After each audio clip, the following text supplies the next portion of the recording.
Goedemorgen, daar ben ik eindelijk geweest, mijn nieuwe avontuur, dit keer uit Albanië. Ondertussen legt de Portugese bemanning van Rian dubbel van het lachen om mijn Rabopas. Want Rabo betekent maaskont in Portugees. Zo'n bank wil ons ook wel. Die Albanezen die rieën als schaken. Een chaos is het. Iedereen doet maar een dotje en wonder boven wonder heeft dat ook nog maar goed. Voorrang mooi nemen en niet krijgen, want dan steert maar genoeg. En op de snelweg, ja, daarin zo zou het trutten mijn hangetje van 60. En we gaan eens roken de diesels naartoe heen. Nou, die heen in Albanië, om hier nog eens even lekker de boel te vervullen. We doen een rondje in Tirana en we bezoeken dit oude moskeetje. En wat ook leuk is, er ben hier bijna geen ketens. Dus iedereen heeft zijn eigen winkeltje. En dat heeft ook zijn charmes.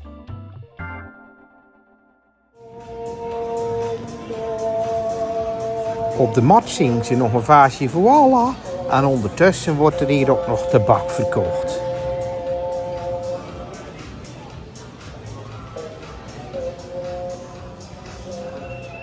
En 's avonds worden we met een warm welkom door de tirannie ontvangen. Aardige mensen, die Albanezen. Nee, zonder hakheid. Er wordt hier gedemonstreerd tegen de dochter van Trump en de bouwplannen. En de corrupte regering. Nou, er is hier gewoon 200.000 man op de been. De volgende dag doen we nog een moskeebezoekje. Deze is nog maar 2 jaar oud.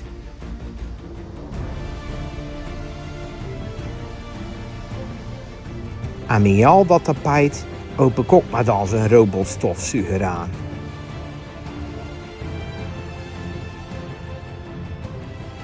En Arwen, die kreeg nog wat lectuur mee naar huis.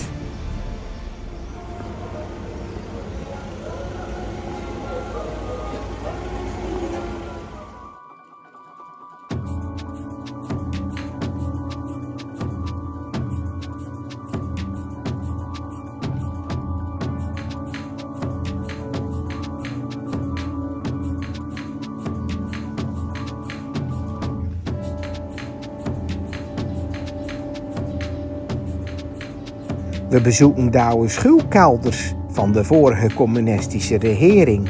Ja, of wij 40 jaar terug in de tijd gaan.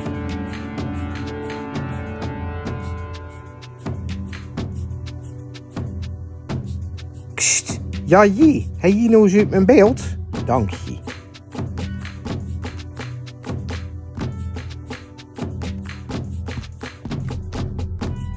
En kijk, hier mocht president Hoxha slepen.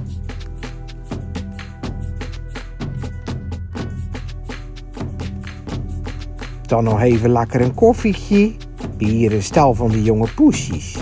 Dat was natuurlijk wel leuk, dat snap je.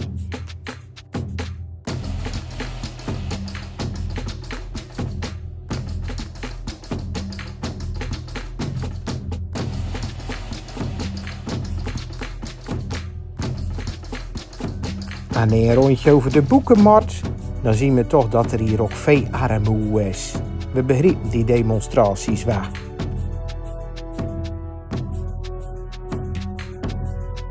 Ja, de mensen bent hier echt beu.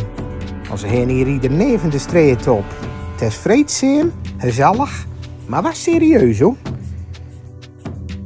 De volgende dag arriveerden we van Tirana en Gjirokastër.